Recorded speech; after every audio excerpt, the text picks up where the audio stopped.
I have a question. What are your company values? Don't worry. You don't have to tell me. Let me guess. Integrity, respect, innovation, maybe also collaboration. And if your company was feeling particularly advantage, courage. So courage. I love company values. Beautiful words, beautiful fonts, beautiful posters, and sometimes even beautiful videos. But here's the problem. Your culture is not what you say. Your culture is what people learn from watching what happens. And that difference, that's where leadership gets interesting.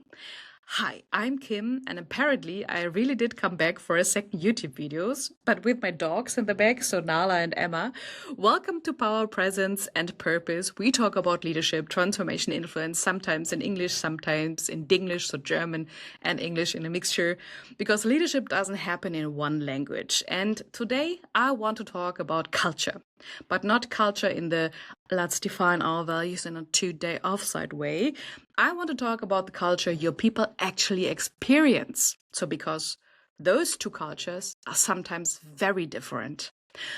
Your culture is not what you say. Your culture is what people learn from watching what happens. So you say, speak up.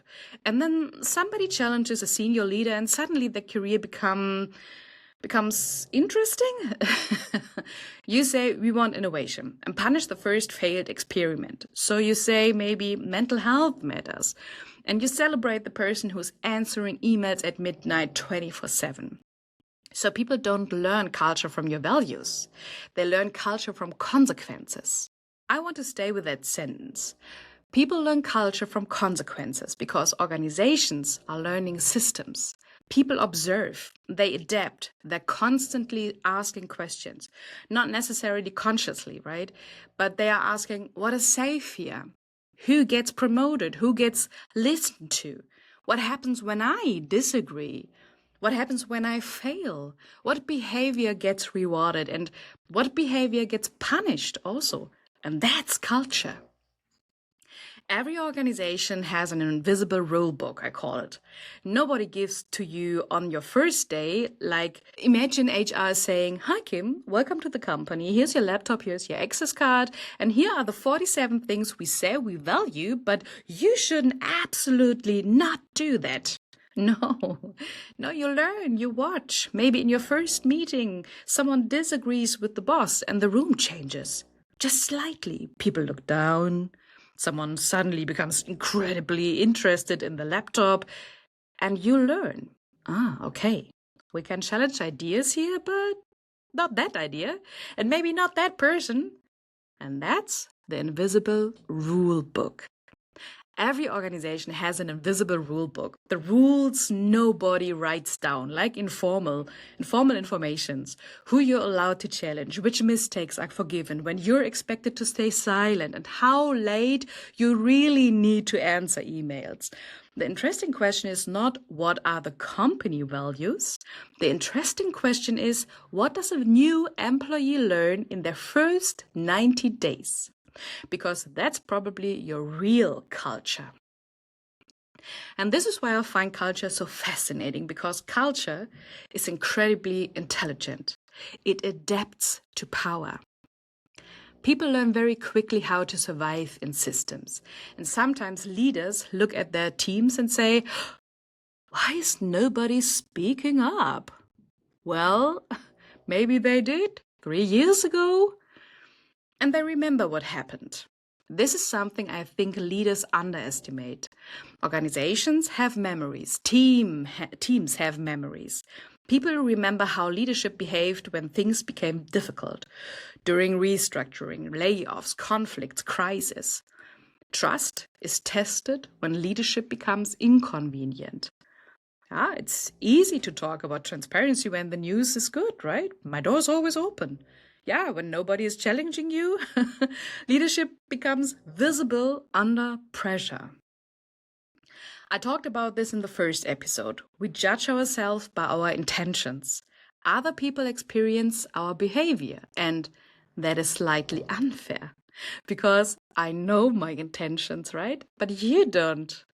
I know I wanted to help, but you experienced me interrupting you. I know I wanted to protect the team, you experienced me making the decisions without you.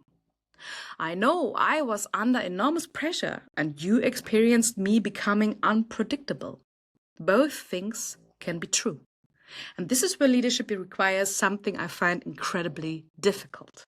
The willingness to accept that your intention does not erase somebody else's experience. Leaders judge themselves by their intentions. Teams experience their behavior. You think I was under pressure, and your team experienced you becoming unpredictable.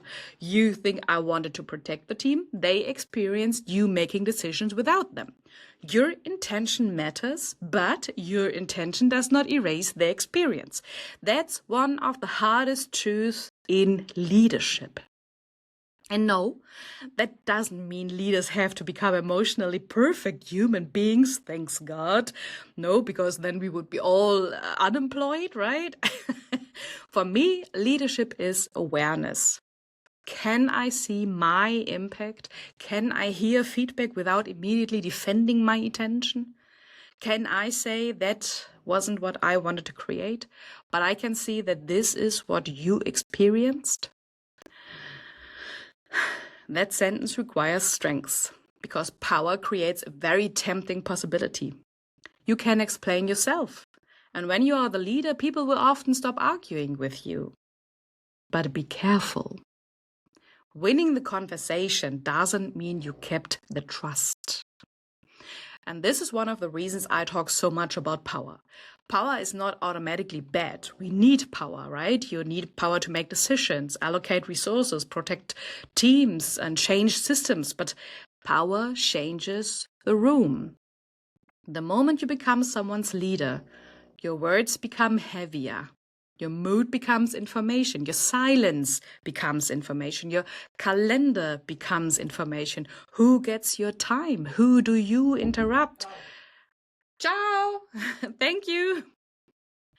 Who gets visibility? People watch. Again, not because they're obsessed with you, but because power matters. Again, the moment you become a leader, your mood becomes information.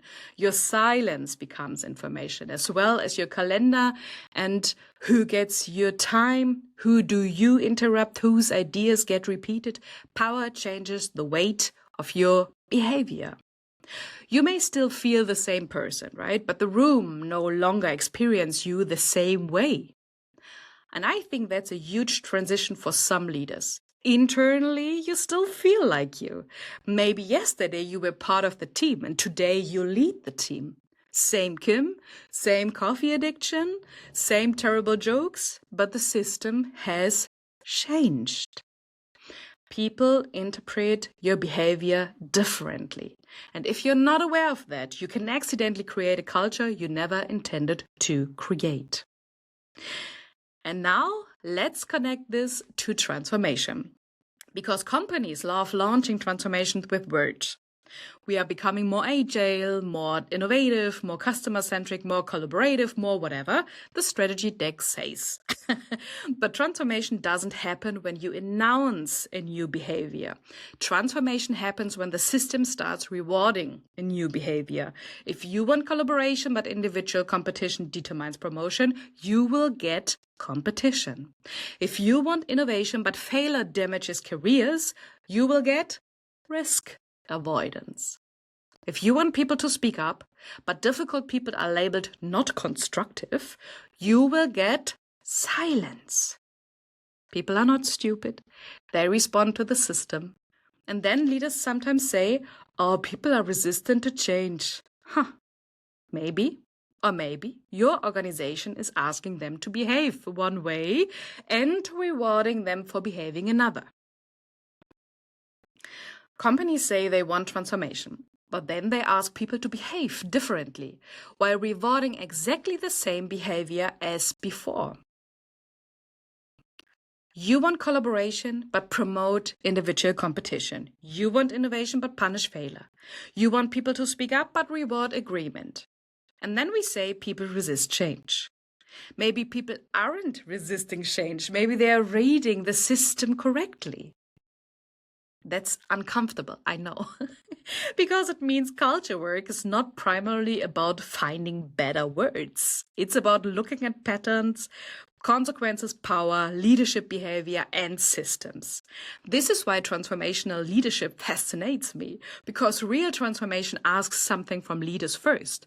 Before you ask, why aren't my people changing? Maybe ask, what would happen to them if they actually changed? Would they be rewarded? Would they be protected? Would they still belong? Would their manager support them? Or are we asking them to take a risk that leadership itself is unwilling to take? That's a very different conversation. So I promised you one question at the end of every episode, and today's question is this. What is your team learning from watching what happens? Not from your PowerPoint, not from your values of a company, not from your leadership principles, from what happens when someone fails, when someone disagrees, when someone says no, when somebody challenges power, when pressure increases. What are they learning? Because whether you realize it or not, you're teaching culture every day. I'm Kim, and this is Power, Presence, Purpose. And yes, apparently we are doing episode 3 as well. So with my snoring dogs in the back, see you next time.